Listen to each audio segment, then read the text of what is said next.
Ahora el balance redox puede ser un tanto más complejo y vamos a ver este ejemplo donde lo que nos piden es balancear la ecuación que muestra la oxidación de los iones de hierro más 2 por iones dicromato en medio ácido, ¿sí?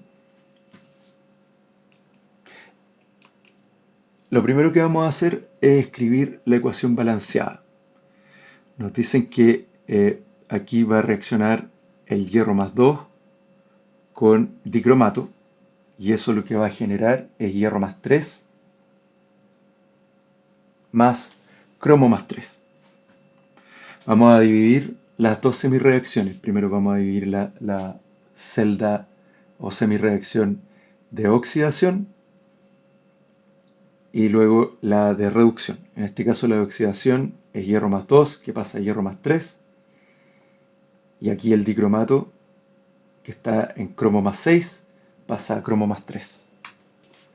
Entonces a partir de la separación en semirreacciones lo primero que vamos a hacer es balancearlas por átomos y carga. Para las reacciones en medio ácido vamos a agregar moles de agua para balancear los oxígenos y protones para balancear los átomos de hidrógeno.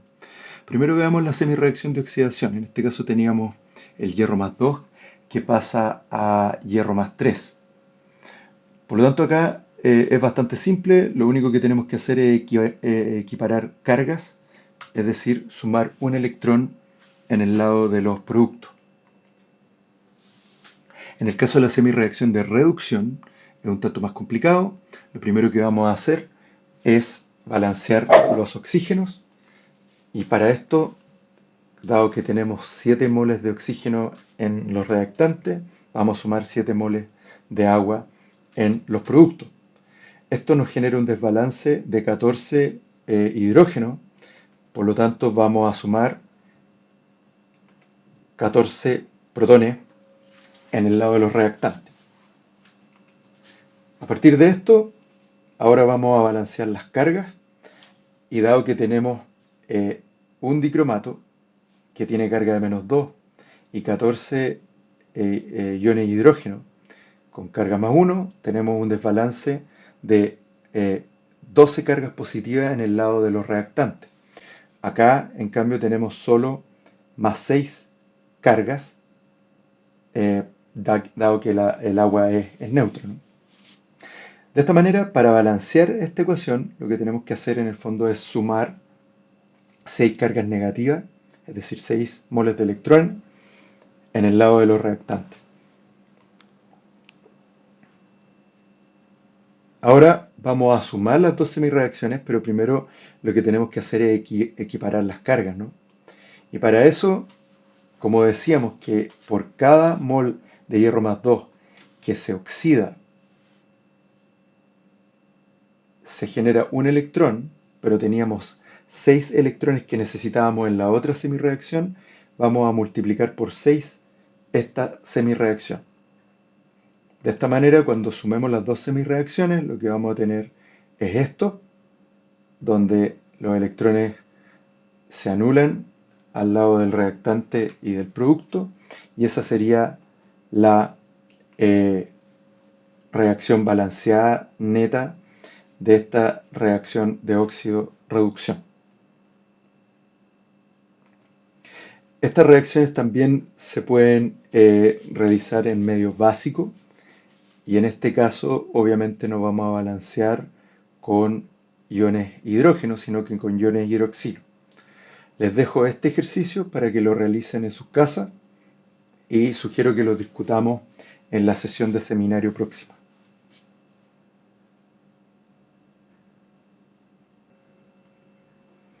Al igual que las reacciones ácido-base, las reacciones redox ocurren en equivalencia.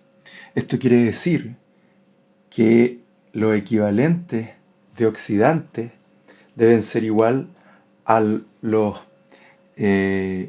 equivalentes de reductor en el punto de equivalencia. Esto implica necesariamente que seamos capaces de establecer lo que son los equivalentes para las especies redox y eventualmente el peso equivalente. Para las especies que reaccionan en una reacción de óxido-reducción, el peso equivalente va a estar dado por el peso molecular partido por el número de electrones cedidos o ganados por esa especie. Veamos un ejemplo. Veamos la reacción entre el permanganato de potasio y el ácido sulfídrico, en medio ácido, que produce cloruro de manganeso y azufre molecular. Al balancear esta ecuación, la tenemos acá, y al determinar los números de oxidación de cada una de las especies están acá. ¿Sí?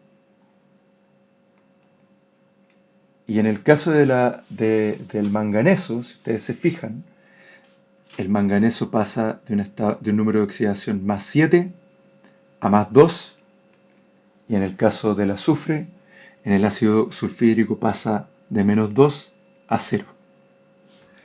Por lo tanto, el manganeso es quien se reduce y el azufre es quien se oxida. Para determinar el peso equivalente entonces del oxidante, que es el permanganato de potasio, lo que tenemos que hacer es dividir el peso molecular de esta especie partido por el número de electrones por mol que gana.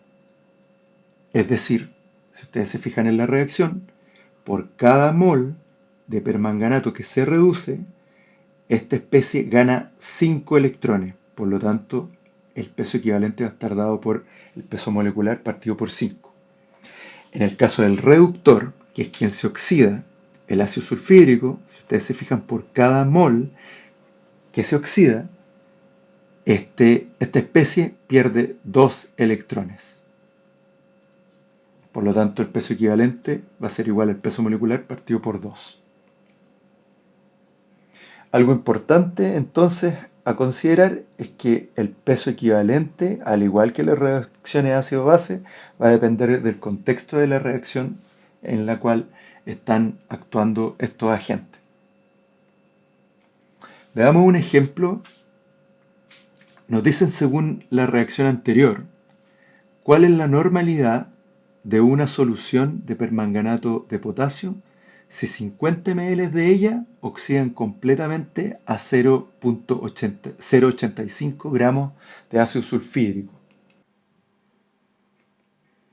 Decíamos que en esta reacción el peso equivalente del ácido sulfídrico era igual al peso molecular partido por 2 equivalentes de electrones.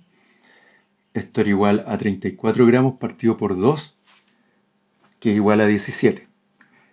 Esto significa que un equivalente gramo de ácido sulfídrico es igual a 17 gramos. Y lo que nos decían es que lo que se tituló en esta reacción fueron 0,085 gramos de ácido sulfídrico. Por lo tanto, la pregunta acá es cuántos equivalen, valga la redundancia, a 0,085 gramos de ácido sulfídrico. Si ustedes hacen ese cálculo, esto es igual a 0,005 equivalentes de ácido sulfídrico. Ahora bien, como decíamos, en el punto de equivalencia, es decir, cuando se titula esto, cuando llegamos al punto de titulación, los equivalentes de oxidantes son iguales a los equivalentes de reductor.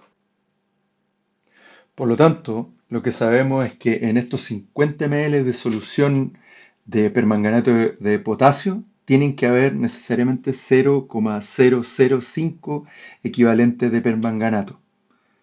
Y si ustedes recuerdan, la definición de normalidad es que uno normal se define como un equivalente por litro de solución. Es decir, lo que andamos buscando es cuántos equivalentes hay en 1000 ml de solución. Al realizar ese cálculo, lo que tenemos es que en 1000 ml de solución hay 0,1 equivalentes gramos de permanganato, por lo tanto esta solución es 0,1 normal.